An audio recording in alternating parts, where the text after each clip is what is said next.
In the spring of 2020, I decided to go abroad to Brighton, England. This turned out to be one of the best decisions I've made in my life. There, I got to meet some of the most amazing people from all over the world.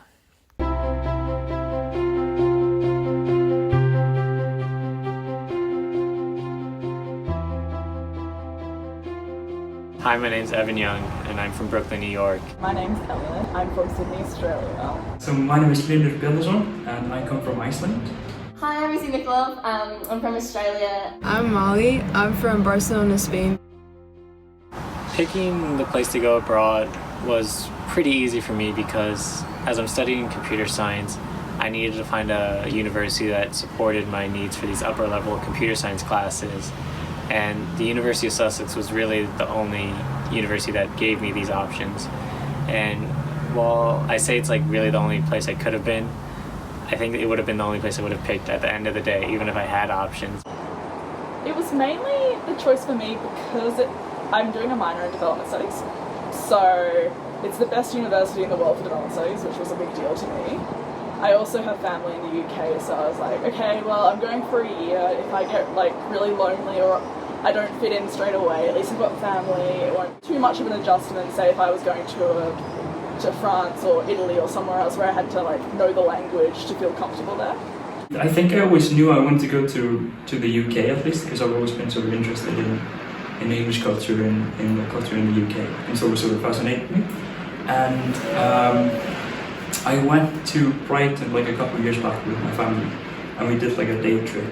And it was just such a, I didn't get to explore the whole city, but what I saw just like blew me away, and it seemed like such a fun place to be in. So like when I saw that Sussex was on the list, like it seemed like the perfect choice to go and spend a couple of months over there, and the school itself just looked amazing as well. After about a month abroad, the news started to spread about COVID. This was when my experience started to change.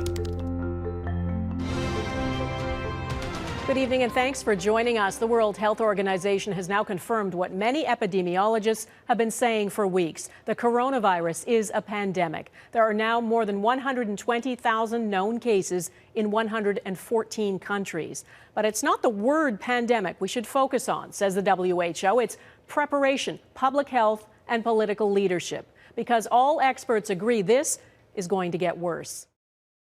My gut reaction of being sent home came around the first week of March when I got an email from my university saying that it was a possibility that I would be sent home due to COVID. And at the time, no one really knew what COVID was about. No one knew how serious it was going to get. So I was expecting a call from my dean, but she sent me an email and scheduled a call to talk about like the situation and what Georgetown was expecting to do in their programs in the UK. And that's when I was told, March 5th or 6th, that there was a very high possibility that I would have to, consider returning home. It was when everyone started getting like letters from their universities. I think that was the point where I was like, oh, people are leaving. I never thought that I would leave. I'm not going home. I wasn't going to do it. I was going to try my hardest to stay and to try and make it work. And I didn't really believe what was happening was actually happening. So my decision process after that call was, first of all, not accepting the recommendation by my dean and just waiting and saying, Sussex is still open, so I'm going to wait until Sussex decides on what to do, and then I'll return home if need be. I was very set on staying, and a couple of my other friends were as well. And so I think it took me talking to parents and friends and other family members for them to really reiterate to me that it was important to come home, and so they were a big part of my decision process of coming home. I think Dublin was the point where I realised like how serious the situation actually was, because I just hadn't realised how big this whole thing was. And then I was in Dublin, and on my last day there, they sort of just started to close the city down. So like all the pubs and all the restaurants and just like all the attractions were closed essentially. So like we were just walking around the city exploring, which was a lot of fun. But at the same time, it was kind of scary to see everything just like shut down in such a big city like that. And I think that's the sort of first point where I realized like how big and how dire this whole situation was. So that weekend, like the 13th to the 16th or whatever it was of March, we were in Dublin, and as soon as I was leaving to catch my coach, I was leaving by myself. As soon as I walked out the door, I burst into tears because I knew I had to go. Well, what ended up happening is every 24 hours, more and more things were changing and things were getting more out of control, faster and faster. But I didn't have a flight home yet, so I was still set on staying. And then within 24 hours, about 5 of my friends had flights home.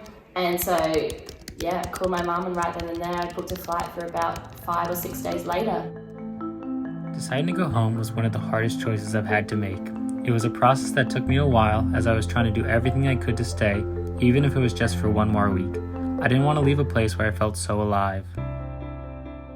And hundreds of study abroad students coming back after their semester was cut short due to the rapid spread of COVID-19, or the coronavirus. Coronavirus has forced dozens of universities around the country to suspend their overseas programs, turning what should have been a once-in-a-lifetime opportunity into a messy scramble to get back home.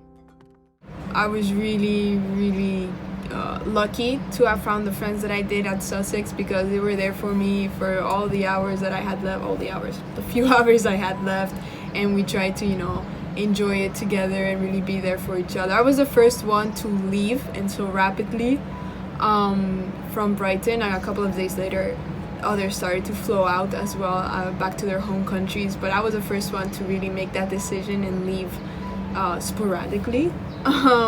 So it was very, very sad, because it was not only me leaving, but also everyone was awakening to the fact that this was ending rather prematurely. So it was just, it was like waking up by reality. Didn't feel real. It was very normal, like any other day. I was just with a few of my friends, and we just kind of packed up my room, and I don't know, it didn't really feel real what was happening. And then a few of my friends dropped me off at the train station, and then we went to the airport and heading home. It just, hadn't really sunk in yet. I remember waking up on March 19th, realizing that was the day I was going, and there wasn't much left for me to do. I just basically packed up my room and dropped off my key at the university center and took the train into Brighton to take my train to Gatwick. And I just remember meeting up with the last few friends that I had there, and them saying goodbye to me at the train station, and me just getting on the train and thinking when would be the next time that I would see these people.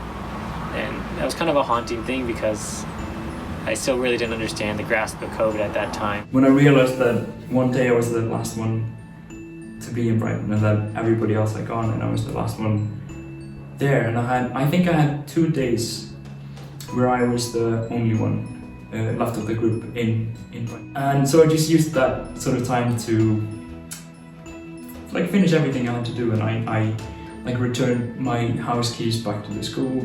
And that was also a weird time to the last train ride to the school was a bit weird, and going on campus, and it was just completely empty. There was nobody on campus anymore, and only one building open, so that was strange. And then also because England had partially gone into lockdown, so we weren't supposed to be outside. It almost felt like I had said goodbye to Brighton, and it almost, because I had said goodbye to everybody, and we had those lasts of this and last that, the last meetings and the last time we went out to dinner and the last this and that. So in a way, by the time I was leaving, it almost felt like I'd already said my goodbyes to exchange into the city. We made pretty much a pact with each other that pretty much one person left every day, or 1 or 2 people left every day, which is so sad. And so we all decided every single time someone left, we would go to the train station and we would drop them off and we would wave goodbye. And then whoever was left, we would all go to the Pebble Beach, we'd find a rock and we'd throw the rock into the water for them. Or we would just lay on the beach, or we would just, talk about all our fun times and things like that. But we made sure we did that with every single person, that we would take them to the train, and then we would all go to the beach together afterwards. I think that was so important to do that. It just brought us closer. Going abroad was an opportunity and a privilege that for most of my college experience I didn't think was possible. While spending 2 months in Brighton was unbelievable, The part that I will always look back on is the amazing people I got to meet from all over the world and the relationships that I will have for the rest of my life. Even though it was the 2 months, I still go, oh my gosh, I had the most fun. It felt so easy to settle in. I didn't realise it would. I think it was just a great group of people. I've been left with nothing but wonderful memories of exchange though, like, even though it seems like a sad thing that to go on exchange and then having to leave 2 months in a 6-month exchange trip seems a bit sad, but I've got nothing but fantastic memories of exchange. So it was the best time of my life and I have no regrets going or anything like that. A lot of people said, oh, are you sad that you only had 2 months there to the day? And I said, no, I'm not sad at all. Like, I loved what I got and the experiences that I had, and I honestly think they wouldn't have been the same if I had stayed on for the 6 months. I ended up getting really, really close with all my friends because we had to go through this really hard time together. And so I think without the stress that we went through, we probably wouldn't have gotten as close as we did and done like all the amazing things that we did, but because, you know, we don't have much time, so we just did a lot of things that I don't think we would have done if COVID hadn't happened. But if I had to choose or pick a semester that has been the most fulfilling and the greatest, it's probably my time in Sussex, even though it was only 2 months out of the 6 planned. I met the most incredible people, had the most incredible experiences, and I'm really, really thankful, despite COVID, of my time in Brighton, and I would recommend it to anyone and everyone to, if they have the opportunity and the means, to have an abroad experience in college or elsewhere, to definitely seize that opportunity because it's once in a lifetime experience.